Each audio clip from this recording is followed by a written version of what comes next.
उठ उथे कोन, चे भाड़ो भरे दे। ही बि पहाको आहे। हिन जो मतिलबु कुझु हिन रीति थींदो त को कमु अञा मुकमल ई न थियो हुजे ऐं अॻुवाट चइजे त उनजी मज़ूरी ॾे, उजूरो ॾे। सोचो त इहा ॻाल्हि कंहिंखे वणंदी? मुंहिंजे ख़्याल में कंहिंखे बि कोन वणंदी त जेको माण्हू कम ते जंहिं ते लॻायो हुजे उहो कमु करण खां अॻु में ई मज़ूरी घुरे ऐं उनखे माण्हू ॾेई छॾे। सो हिन पहाके मां बि ईअं थो महसूसु थिए त उठ अञा ज़मीन ते वेठो आहे ऐं उठ काहे वञण वारे खे चए थो त मूंखे भाड़ो या किरायो मोटाए ॾे। अहिड़ी करियो जो कमु अचे। ही हिकु चवणी आहे जंहिंमें सम्झायो वियो आहे त माण्हुनि सां हलत चलत सुठी रवा रखो त जीअं ॿिया बि तव्हां सां सुहिणो सलूक कनि ऐं सुठो पेश अचनि।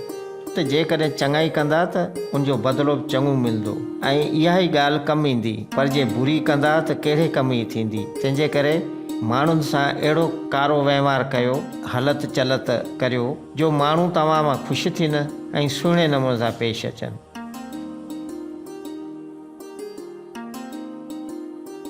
आणींदा मह भरींदा साटी।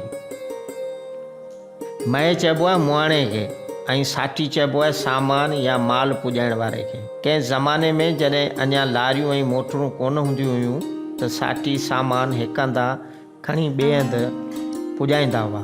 त अहिड़े माण्हू खे साटी सॾिबो हो। मतिलबु आणींदा हिकिड़ा हुआ ऐं खणंदा वरी ॿिया हुआ। अॼु जी ॻाल्हि अॼु ते, सुभाणे जी ॻाल्हि सुभाणे ते।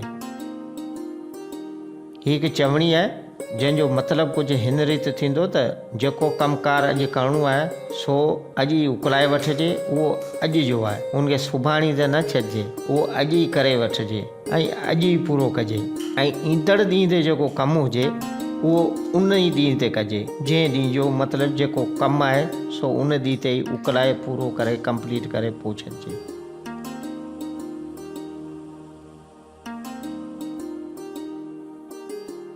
अठ पंजा 40 ॼाणे या हली।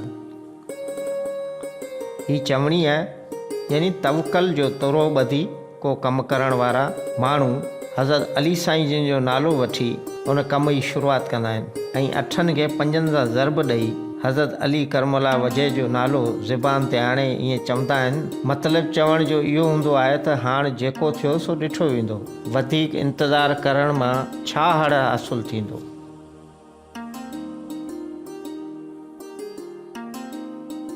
आई त रोज़ी टरी त भला। हिन चवणी मां मुराद ही आहे त जेको मिले उन ते इनसार करणु ऐं शुक्र बजाइणु घुरिजे। माना जेको मिलियो सो अखियुनि ते।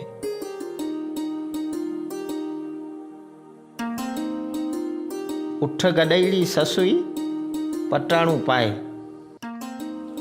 कंहिं माण्हू जो कंहिं महफ़िल या गॾिजाणी में देरि सां पहुचण वक़्तु इहो पहाको ॾींदा आहिनि। जंहिंजो मतिलबु हीअ आहे त ए ससुई तोखे उठ कोन मिलिया जेके टंगुनि में अगरि ॿधी रवाना थी विया। मतिलबु माण्हू देरि करे जेकॾहिं अचे किथे बि गॾिजाणी में त उनखे टोक ख़ातिर ईअं चवंदा आहिनि तूं जे देरि कंदे त पोइ तोसां बि ससुई वारो कमु थींदो ऐं ससुई जा ॿाहिरि पुनूअ खे उठ ते ॿधी ऐं खणी हलिया वेंदा। असीं नांग कोन आहियूं जो मिटी फ़कींदासीं। हीअ हिकु चवणी आहे जंहिंजो मतिलबु हीअ आहे त ॿिए खे अहसासु ॾियारण लाइ ज़ुबान ते अक्सर इहे ॿोल ॿोलिजी वेंदा आहिनि त ॿिए जो ख़्यालु करणु घुरिजे ऐं उनखे उनजो हक़ु मिलणु घुरिजे। नांग मिटी खाईंदो आहे ऐं इंसानु खाधो खाईंदो आहे। उनखे खाधो खपे। ऐं जॾहिं माण्हू खे बुख लॻंदी आहे उन्हनि खे को माण्हू सलाह न हणंदो आहे या ॿी का उठ पटां ॻाल्हियूं पियो कंदो आहे पोइ उनखे ईअं चवंदा आहिनि या असीं को नांग कोन आहियूं जेको मिटी खाईंदासीं। असीं माण्हू आहियूं, असांखे मानी खपे।